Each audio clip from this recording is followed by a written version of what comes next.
Tuah, Sri Kesuma. Dulu aku pilu melihat Iriana berbaju. Terlalu sederhana. Seolah ia adalah orang yang baru keluar dari kepapaan saja. Tak malukah Iriana tampil begitu di tengah gemerlap sosialita ibu kota? Tapi Iriana nampaknya tenang-tenang saja. Tersenyum manis saja ketika sesekali muncul di televisi sebagai pendamping gubernur DKI. Hanya sebentar Iriana bersibuk diri di DKI. Nasib kemudian melemparkannya setinggi-tingginya. Menjadi first lady di negeri maha luas ini. Maka kulambungkan harapan. Iriana akan tampil lebih berkelas. Layaknya istri orang nomor satu.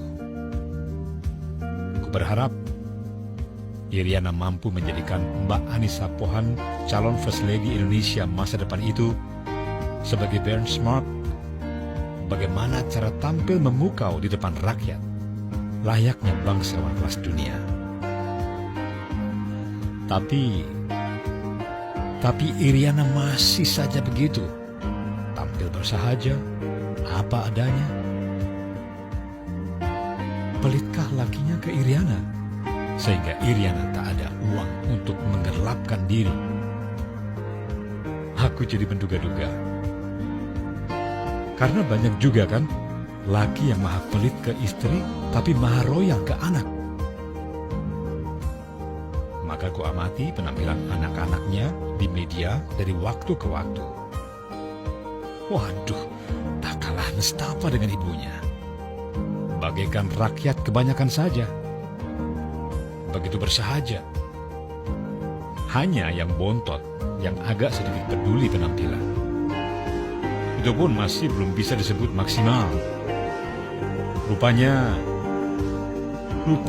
kesederhanaan memang sudah mendarah daging di keluarga Iriana. 4 tahun lebih bersentuhan dengan istana, First Lady bernama Iriana tetap tak banyak berubah. Tetap tak berjejak gemerlap. Seolah perawatan kecantikan kelas 1 tetap tak mampu untuk disentuhnya. Hanya di acara kenegaraan resmi saja, Iriana tampil memukau dengan kebayanya. Selebihnya kembali sederhana. Namun kuamati, Iriana tetap tenang-tenang saja. Senyum-senyum saja saat mendampingi lakinya turun ke lapangan. Ikut melambaikan tangan ke kerumunan masyarakat yang berjejal di mana-mana menyambutnya. Ikut berbaur di samping lakinya yang tak kenal lelah meladeni masyarakat. Iriana ikut larut di situ, membiarkan waktunya dan lakinya habis bersama rakyat. Berpanas-panas, kadang berhujan dalam balutan baju biasa, tak berbeda jauh dengan rakyatnya. Mungkin penampilan sederhana Iriana dan lakinya itulah yang membawa keberanian bagi rakyat mendekat. Menyentuh langsung pemimpin tertinggi mereka. Bahkan tanpa risih, Iriana membiarkan dirinya dipeluk erat seorang guru yang baru ditemuinya dalam sebuah kunjungan. Iriana dan lakinya lebur menyatu dengan rakyat. Padahal ku ingat, di era sebelum ini, Presiden lengket di istana. Sesekali turun ke masyarakat. Buat meresmikan ini, itu. Berpidato santun di podium dengan balutan baju bagus. Nampak gagah dan wangi. First Lady beserta anak menantunya 100% lebih mewah lagi. Bisa jadi karena gaya hidup itu, rakyat papa tak berani spontan mendekat. Hanya menyambut kedatangan presidennya di pinggir jalan, melambai-lambaikan bendera kertas sesuai instruksi, nyaris tanpa emosi. Pelan-pelan, aku dituntun mengerti makna kesederhanaan Iriana dan keluarganya. Kesederhanaan Iriana adalah sebuah tuah. Pernahkah kau amati? Perhatikanlah. Sejak ada Iriana, gelombang istri pejabat yang tampil bermewah diri di hadapan rakyat mulai menyuruh. Mau tidak mau, sudi tidak sudi, para istri pejabat akhirnya mulai menahan diri untuk tampil bak sosialita kelas atas. Mereka mulai membumi berbaju sederhana mendampingi Iriana untuk suatu tugas. Semua tunduk pada pilihan fashion ala Iriana. Sederhana, yang penting bersih dan rapi. Maka mulai lenyaplah gaya istri pejabat bermewah-mewah dengan tas seharga 1-2 rumah rakyat. Kacamata hitam brand terkenal, raib entah kemana.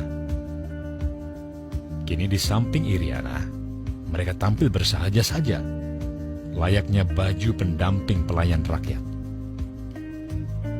Setujukah kau, sahabatku, jika aku ingatkan bahwa sejatinya pejabat digaji dengan pajak rakyat untuk melayani rakyat?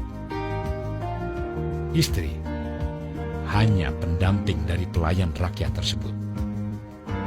Kebersahajaan Iriana yang dulu kuanggap kelemahan, kini aku anggap kekuatan seorang Iriana. Aku mulai paham tuah fashionmu, ibu negaraku. Dirimu adalah perempuan kukuh di tengah berjuta godaan duniawi. Kalau kau mampu sebenarnya bermewah diri, kau istri pengusaha sukses sebelum menjejak istana. Tapi kau memilih jalan sepi tanpa gemerlap. Berpuasa, menahan diri dengan mencicipi dunia sekadarnya saja. Akibat pilihan hidupmu itu, para penyogok, penyuap yang lazim berkeliaran mendekati orang puncak istana, kini tak berani lagi mendekatimu.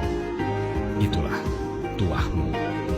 Akhirnya aku sampai pada kesimpulan, jika istri presiden dan para istri pejabat berela hati hidup tak gemerlap,